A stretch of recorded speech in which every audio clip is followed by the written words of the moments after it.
თურქეთიდან მედიკამენტების იმპორტი ბოლო 5 წელიწადში პირველად შემცირდა. ოფიციალური სტატისტიკის მიხედვით ამ პერიოდში საქართველომ 48,125,000 ღირებულების 1002 ტონა მედიკამენტი შეიძინა. რაც მოცულობაში 2024 წლის იანვრის იმპორტის ღირებულებას 20,2%-ით, მოცულობით კი 33,6%-ით ჩამორჩება. დაფასებული სამკურნალო საშუალებების იმპორტის შემცირება ძირითადად მთავარი მიმწოდებელი ქვეყნიდან თურქეთიდან იმპორტის კლებით არის განპირობებული. იანვარში თურქეთიდან შემოტანილი მედიკამენტების ღირებულება 20 მილიონი დოლარით 13 მილიონ დოლარამდე შემცირდა და ქვეყანაში სულ 328 ტონა სამკურნალო საშუალება შემოვიდა, მაშინ როდესაც მაგალითად გასული წლის ამავე პერიოდში მოცულობა 732 ტონა იყო.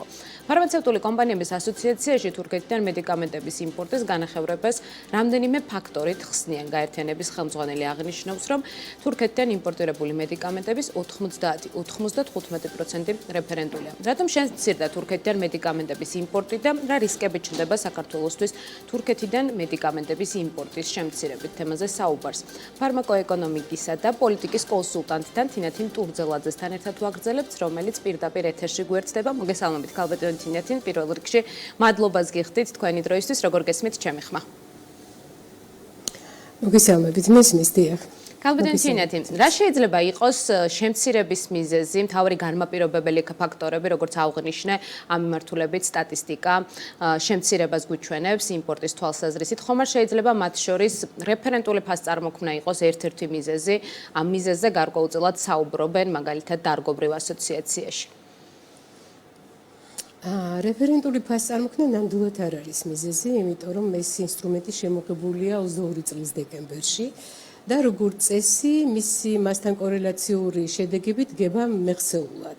ანუ თუ რამე იყო, ეს უნდა ყოფილიყო 2023 წელს.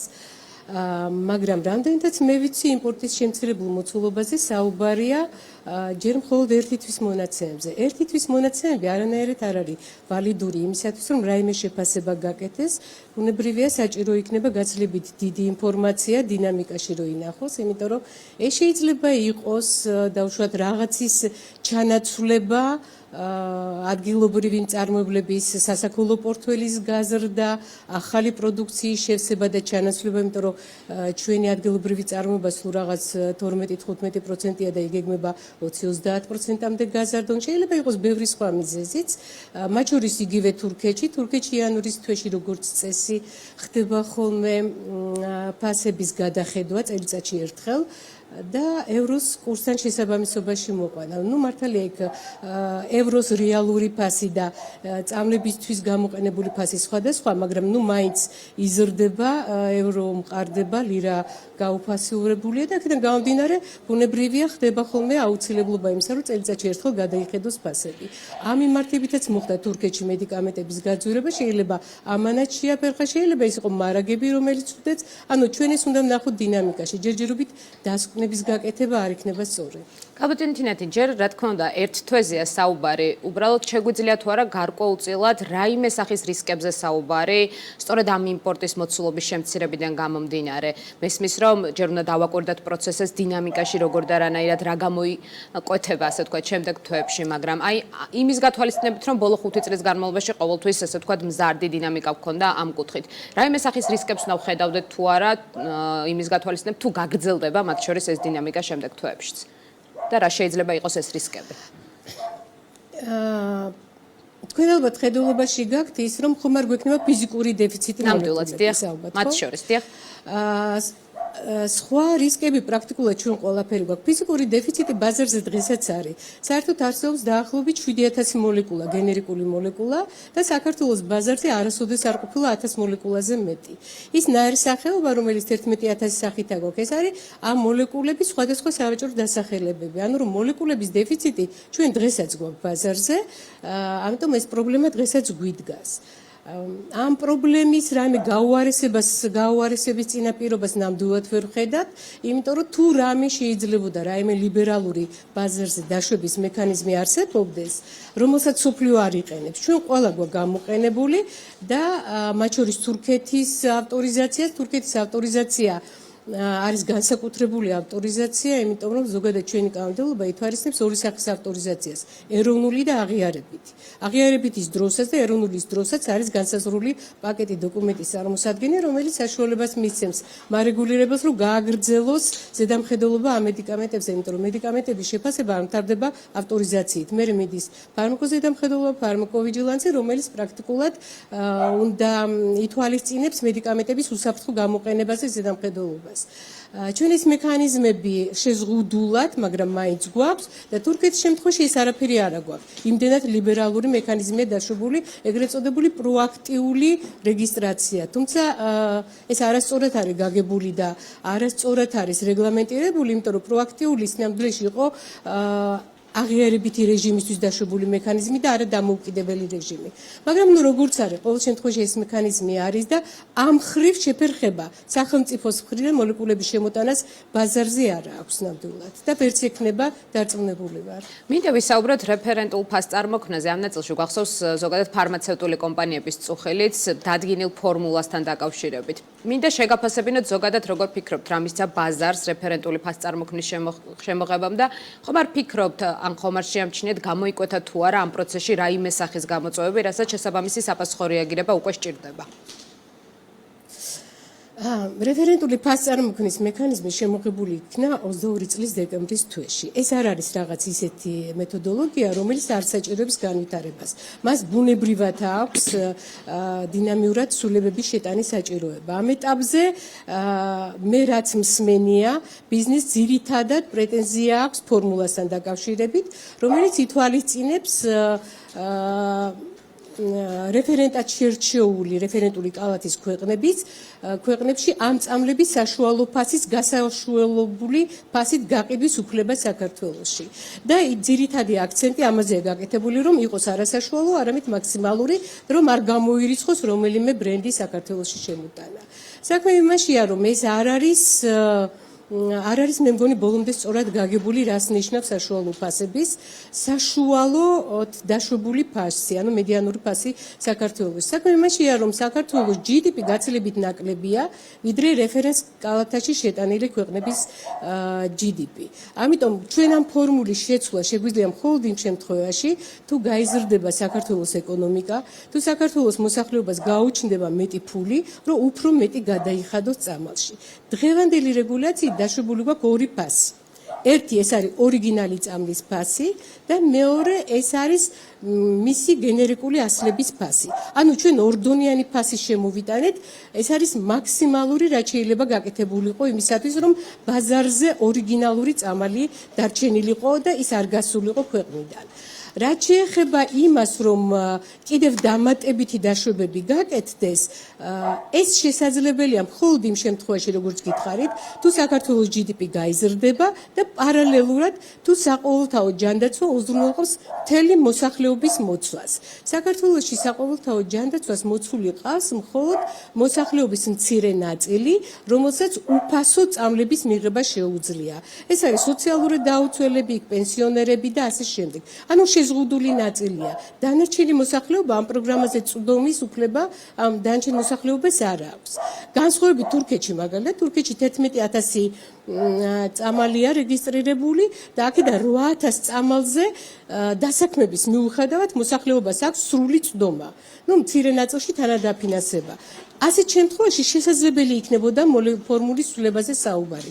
დღეს ჩვენ არ შეგვიძლია ამ ფორმულის შეცვლა, იმიტომ რომ ქართულ ხალხს არ აქვს იმის რესურსი იყიდოს ეს წამლები და მათ გაუძვირდებათ კიდევ უფრო მეტი გახდება პირდაპირი გადახდები ჯიბიდან, რაც დაუშვებელია. ამიტომ ეს არ არის კეთილი ნება, რომელსაც დაუშვებთ თუ არ დაუშვებთ, ეს არის რესურსი, რომელიც არ გაგვაჩნია იმისათვის, რომ ფორმულა შევცვალოთ. ერთ-ერთი რისკი მათ შორის, როდესაც კიდევ ერთი შენიშვნა თუ შეიძლება გავაგრძელებ და ავასრულებ, რომ უფრო გასაგები გახდეს. ჩვენი ამოცანა არ არის თითო მოლეკულაზე სოფლიოში არსებული ყველა ბრენდი იყოს საქართველოში. ეს არ არის ამოცანა. ამოცანა არის, რომ იყოს ყველა მოლეკულა და ამ მოლეკულების ბრენდებს შორის იყოს კონკურენცია. საქართველოში მთავარია მოლეკულის დეფიციტი არ კონდეს. როცა ჩვენ ორდონიანი ფასი გავაკეთებთ, ზუსტად ეს დაშვება ამის წინაპირობა იყო. ქალბატონთინა, ასევე იყო ერთ-ერთი ფაქტორი, რაზეც მათ შორის კერძო სექტორის მხრიდან ხშირად იყო საუბარი, როდესაც რეფერენტულ ფასს წარმოქმნაზე საუბარი მიდიოდა, რომ იყო და არსებობდა რისკები, რომ უშუალოდ ამ, ასე ვთქვათ, მექანიზმის ამოქმედების შემდეგ შესაძლოა ბაზარზე კონკრეტული წარმოების მედიკამენტების დეფიციტიც ყოფილიყო. აი ამ ნაწილში ხა თქვენ რასაც დააკვირდით ბაზარს, აღმოჩნდა თუ არა ეს რისკი რეალური? რა თქმა უნდა, ეს ბუნებრივია, იმიტომ რომ როდესაც ახალი წამალი იქმნება, მისი ფასი არ რეგულირდებოდა ხოლმე ინოვაციური წამლის, ზოგადად არ რეგულირდება და ეს წამალი შემოდის და იყიდება, თავისუფალ ფასში. როდესაც ბაზარზე გამოდის მისი კონკურენტული ასლები, იწყება ფასის ეროზია და ხდება ფასების დაკლება. როცა ბაზარზე ბევრი კონკურენტი წამალი შემოდის ამ მოლეკულის, ფასების ეროზია კიდევ უფრო ძლიერდება და წამლის ფასები კიდევ უფრო ქვემოთ ჩამოდის. თითოეულ მოლეკულას ზოგჯერ აქვს 300-400 ბრენდი. ჩვენი ამოცანა არ არის 300-400-ვე ბრენდი იყოს ქართულ ბაზარზე. ჩვენი ამოცანა იყოს ხარისხიანი გენერიკი და იყოს სასურველე, იყოს ორიგინალიც.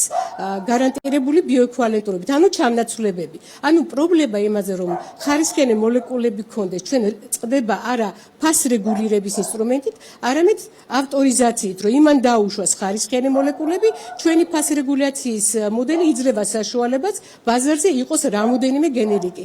რა თქმა უნდა, ამ რამოდენიმე გენერიკში შესაძლებელია არ მოხდეს ის ბრენდები, რომლებზეც ჩვენი კომპანიები ახლა მუშაობენ და შესაძლებელია მათ გაუჭირდეს, მაგრამ მათი მხარდაჭერის ის რომ ევროპულ ბრენდებს ქონოდა ჩვენ ბაზარზე შემოსვლის რესურსი, დაშვებულია ზუსტად ის, რომ რეფერენტულ ქვეყნებად აღებულია აღმოსავლეთი ევროპის ქვეყნები და არის აღებული თურქეთი, რომელიც სერიოზულ პრობლემას შეუქმნიდა ბაზარს, იმიტომ რომ თურქული ფასი არის დაბალი და შესაბამისად შესაძლებელია ევროპული ბრენდები ვერ შემოსულიყვნენ. ჩვენ გვაქვს 4 ევროპული ქვეყანა დაშვებული და თუ რაც მათ ბაზარზე იყიდება, თავისუფლად არის შესაძლებელი გაიყიდოს ჩვენ ბაზარზე. ქალბატონთინა, შეზღუდულები ვართ დროში და მინდა ერთი კითხვაც მოვასწროთ. მათ შორის იყო აქტიურად საუბარი და კონკურენციის სააგენტომაც დასკვნა დადო ზოგადად ფარმაცევტული კომპანიების მხრიდან შეთანხმებულ მოქმედებაზე. აი ამაზე მინდა გკითხოთ, სწორედ კონკურენციის სააგენტოს დასკვნისგან გამომდინარე, რა შეიძლება ნიშნავდეს ეს და ეს რამდენად არის დღეს საქართველოსთვის გამოწვევა? საქართველოსთვის ნამდვილად არის ვერტიკალური და ჰორიზონტალური და საერთოდ ბიზნესის ესეთი ჰოლდინგური მოწყობა გამოწვევა.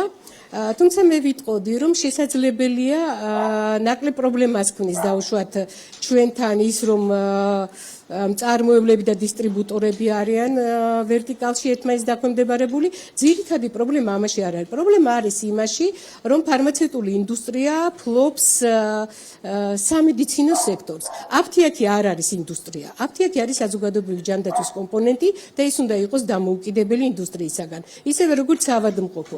როცა ჩვენ გვაქვს პრობლემა ქვეყანაში, არა მარტო ხარისხის უსაფრთხოების, არამედ გვაქვს რაციონალური მოხმარების პოლი, პრაგმაზიის და ასე შემდეგ, არ შეიძლება სამედიცინო ინდუსტრია და ფარმაცევტული ინდუსტრია იყოს ერთმანეთთან ინტეგრირებული და ამ პრობლემების გადაჭრას ვცდილობდეთ რაღაცა ისეთი მარტივი მექანიზმებით. ბუნებრივია საზოგადოებრივი ჯანდაცვის ობიექტები და სამედიცინო ობიექტები უნდა იყოს ინდუსტრიისაგან გამიზნული. იგივე თურქეთის მაგალითს თუ მოვიყვანთ, იგივე ევროპული ქვეყნების მაგალითს თუ მოვიყვანთ, იქ აფთიაქების ფლობა არის უკიდურესად შეზღუდული, უფრო მეტად ქსელური აფთიაქები 300 და 200 აფთიაქიანი ქსელები იქ არ არის. იქ არის ძირითადად დამოუკიდებელი 4-5, შესაძლებელია 10, მაგრამ არა მეტი. თურქეთში საერთოდ 4 აფთიაქზე მეტი არ შეიძლება. აფთიაქის მფლობელი ანუ ამ მიმართულებით შეზღუდვები უნდა მოქმედებდეს, ქალბატონთინა, ჩვენთანაც როგორ ფიქრობთ? ცუდად მესმის? ამ მიმართულებით ანუ შეზღუდვები ჩვენთანაც უნდა მოქმედებდეს, როგორ ფიქრობთ? იცით რა, ეს არის ძალიან კომპლექსური საკითხი. მე ვფიქრობ, რომ თუ ფარმაცევტული ინდუსტრიის მფლობელობაში დარჩება სააფთიაქო სისტემა, ასეთ შემთხვევაში ჩვენ ძალიან ნელა წავალთ წინ. შესაძლებელია საერთოდ ვერ წავიდეთ, ერთადერთი შესაძლებელია ვუზრუნველყოთ ხარისხი და უსაფრთხოება, მაგრამ ვერანაირად ვერ უზრუნველყოფთ რაციონალურ მოხმარებას მედიკამენტების. იმიტომ რომ ყველა ექიმი, რომელიც ამას ნიშნავს, ეს არის ინდუსტრიის დაქვემდებარებაში. თქვენ როგორ წარმოგიდგენიათ, დაუშვათ შეუზღუდოთ მათ წამლის დანიშნულება. გასაგებია. მადლობა ძალიან დიდი საინტერესო ინტერვიუსთვის. ჩვენი სტუმარი იყო ფარმა ეკონომიკისა და პოლიტიკის კონსულტანტი თინათინ ტურძელაძე.